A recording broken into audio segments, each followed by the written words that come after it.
when I saw him live, he went on to actually point out people in the audience and how they looked, and most of them were sort of over 50, balding, with strange facial hair.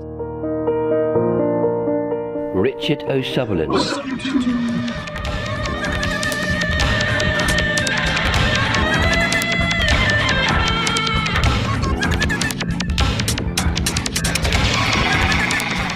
Oh, yes. Yeah, that's good. What's up, YouTube? Hello, it's me, the delicatessen of YouTube. Doesn't make sense, but it is me, Blind Tube Mayor. Hello. I am going to do a Stewart Lee video because that always seems very popular. My most popular video, in fact, of any, and most popular Stewart Lee video is the best stand-up ever, whatever. And you know, because I put a capital V and it says it's the best, it's got tons of views, not because it's necessarily any good, but do watch that anyway. It's got nearly 50,000 views now, which is great.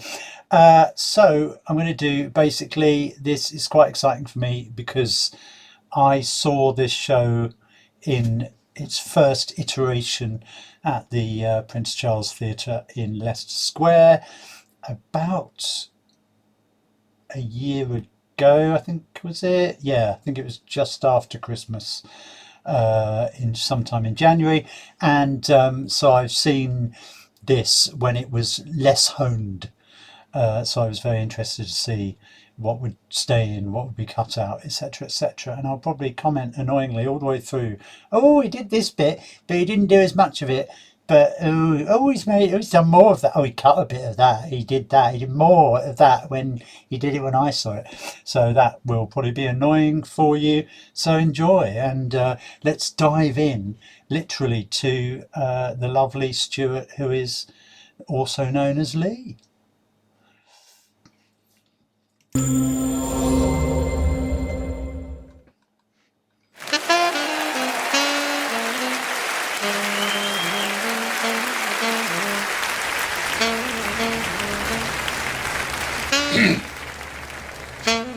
It's always difficult to know how to start a show. I've only ever written one decent opening routine.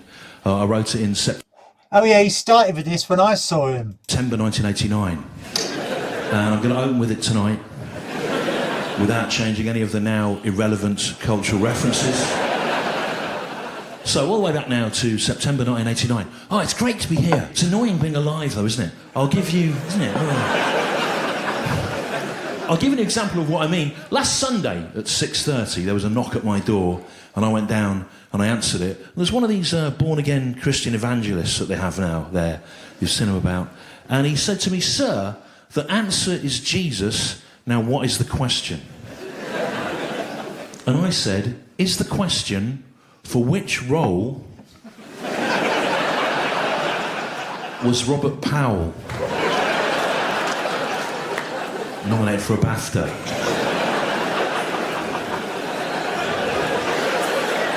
And he said, "No, it isn't that." And I said, "Can I have another guess?" He said, "Yes." I said, "Is the question, I was born in 0 BC. And I am commonly regarded as being the inventor of Christianity.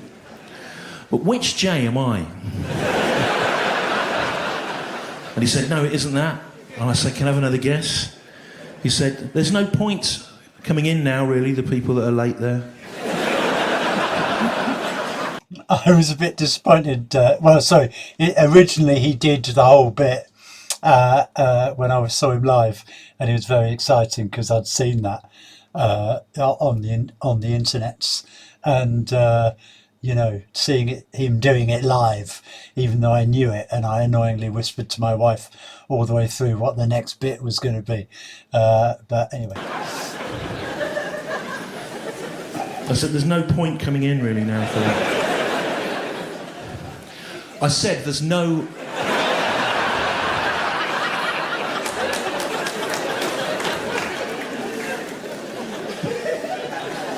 Well, don't tell me to carry on. The problem is... Okay, the problem is you've missed the opening line, right, which ties in with the final line of the thing, creates a whole through line for the whole show, and you missed the opening 2 jokes, which set up a half-hour section in the second half, which will now make no sense. So,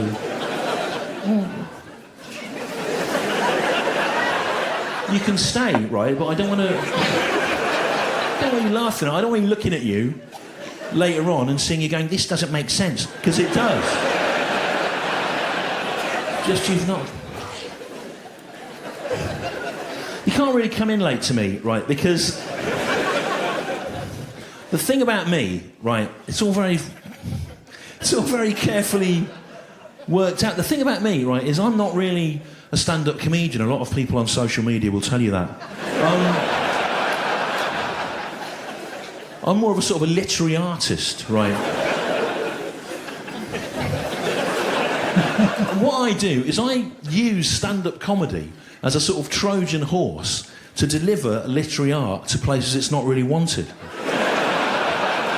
Like Salford on a Monday. Coming in late to me, right, it's a bit like thinking, oh, I'll read Tolstoy's War and Peace, but I'll rip out the first 10 chapters. And then you go in, who the fuck are all these Russian people? I'm not going back to that joke about the door now. What's the point? Forget it. Well, you know, people should get here on time. So, it's always very difficult to know how to start a show. As I said, if you've seen me before, and I hope you have, I don't really like new people coming. We've seen the problems it creates.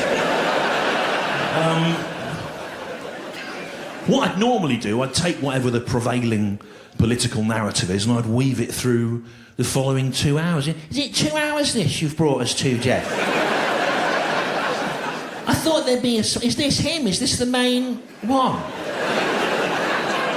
I thought it was Lee Mack. We were going to Lee. That's what you said, it was Lee Mack. So... Yeah, but what is the prevailing political narrative at the moment? You know, this show, I started writing this show in January last year. I'm already on the 3rd Conservative government of the run, you know. I'm trying to write a joke about the Rishi Sunak cabinet. It makes about as much sense as trying to befriend a disposable barbecue. Or marry a mayfly. Short lifespans they've got, haven't they, madam, with your arms folded. The mayfly it's got a short lifespan. I've got my arms folded. That's why you should be laughing at that.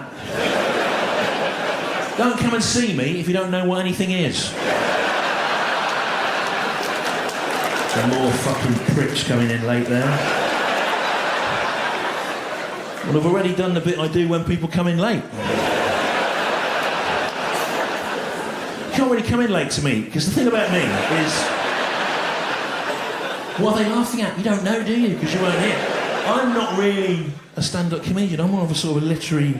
I'm not going to do that. If there's one thing I can't bear in stand-up, it's repetition. So, I can't bear it. Singing jokes. So, I've written some jokes about the Rishi Sunak cabinet. I've written them on this piece of card. I'm just going to read them out. There's no point learning them at this late stage. That's fine.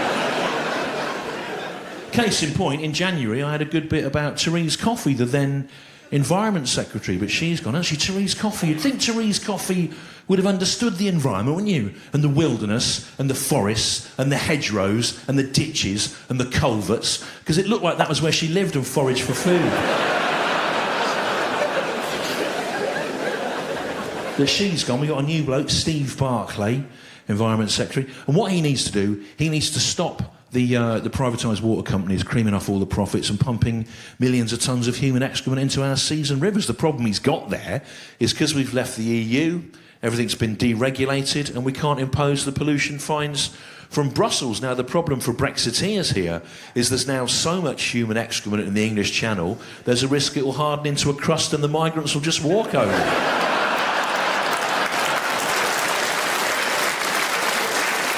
Don't clap! It's not Fergal Sharkey's birthday party.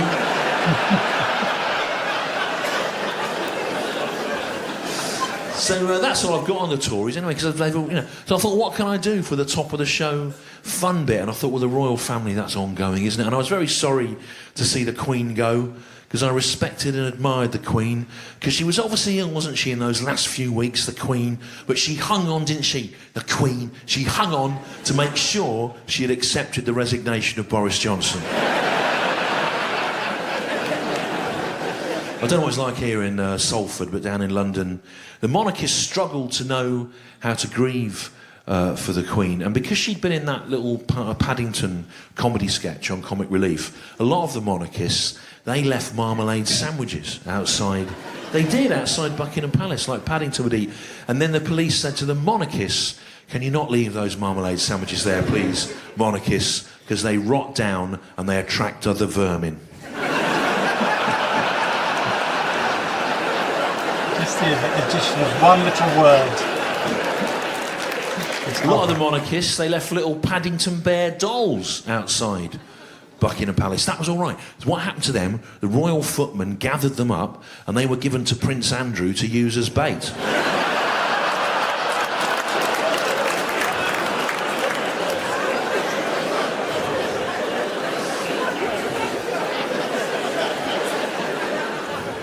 You got a little Paddington Bear doll there in the grass by the swings. Next to that, some kind of stick or a sceptre stuck into the ground. On top of that, the lid of an empty Pizza Express box. They crawl in there.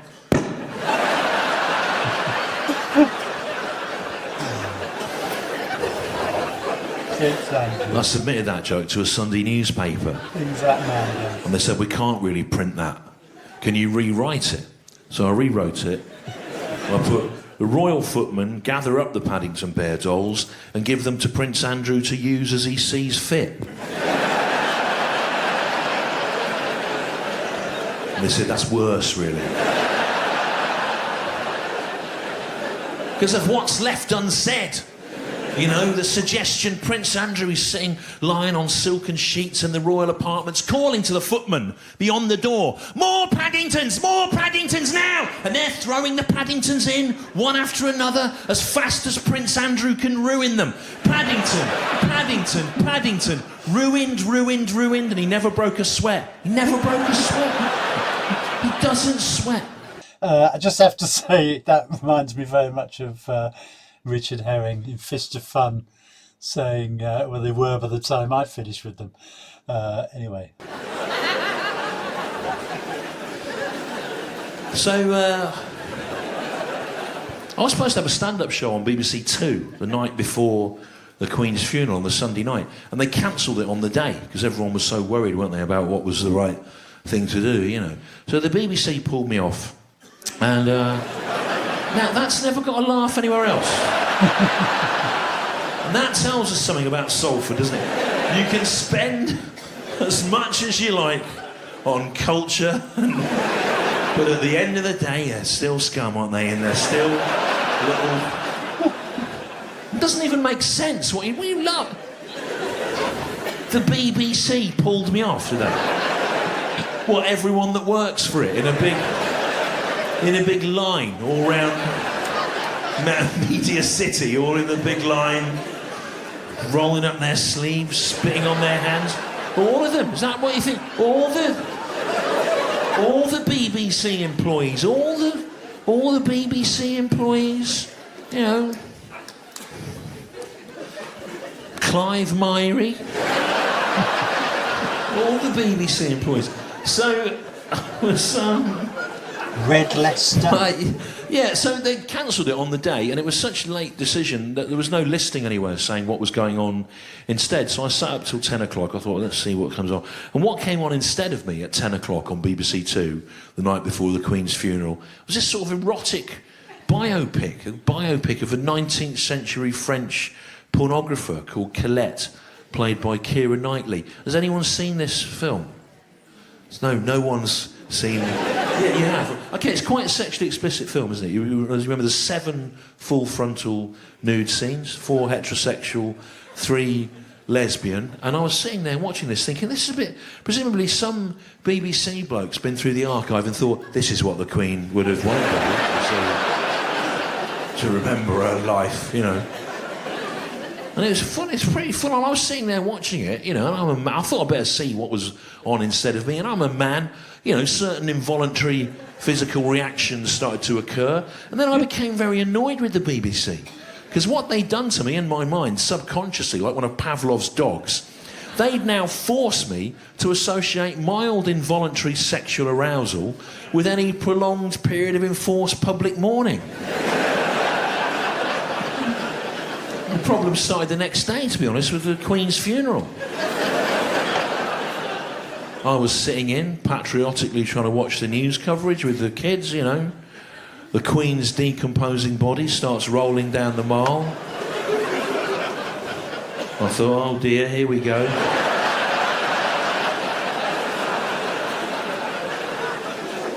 I had to go and finish myself off in the shed. And I haven't even got a shed. It's just sitting in the garden on a workbench. Right, that's the end of the fun, topical bit at the top of the show. It's not really of interest to me, that sort of stuff. I just do it because I'm sick of reading people going, the reason you don't see Lee on Have I Got News For You is because he can't write economic topical jokes. Well, I can write them, as we've seen. I can write them very easily. But it's beneath me. It's beneath you. And it's time now to move on into the punishing experimental stand-up that has kept me out of the arenas for 35 years now. So... Okay, good. Let's stop there. Part one. Yes, it's... I think the Queen was still alive when I saw him do this live. And... yeah, which was, you know, it's just, I mean, that's just basically how time works, you know. Obviously, she is dead now, but that's because time has moved on, you know. I shouldn't have to explain that, really, to you. Anyway, yes, I mean, I've watched too much Stewart Lee too many times. Sorry. Yes, good to see him do some topical stuff. He's not really got into the meat of it yet, obviously, but yeah, some of the similar stuff. It's a shame he didn't do the whole Jesus thing, because that's it's always been one of my favourite of his jokes. The whole, you know, if Jesus is the answer, what's the question? Of course, he does the Jesus sandal, the Jesus lizard. Doesn't do Jesus Jones, unfortunately. They were quite I mean, they weren't really a good band, but they were a band with Jesus in the title. Yeah, it's always good to see stuff you've seen on the internet's done live, and I haven't got much to say because it's all topical stuff. I have watched so much Stewart Lee now that I can pretty much I can almost guess how the joke's going to end, which is terrible.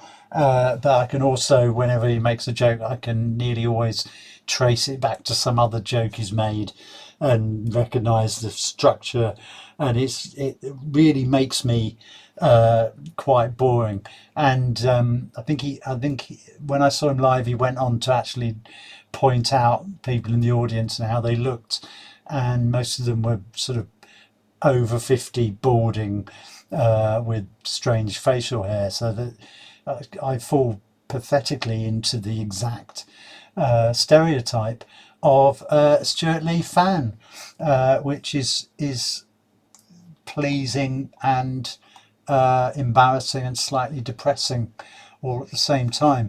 But yeah, he is great, and he's looking quite well. I met him at the show. I saw him live at last, and he was a bit more paunchy and very red in the face. But I don't know if that was just because maybe just been having a post show wank. You know, it's quite possible. So thank you. I will plunge on, and that's the first 15 minutes or so. do some more parts of this. And Stewart Lee, he's great. Don't know why I'm doing this. I don't normally do this. Maybe I don't know. Maybe I'm sexually frustrated or something. I'll explore that after I've done this. But thank you. Thanks for watching. Please do like, subscribe, leave a comment below, hit the notifications button and all that stuff.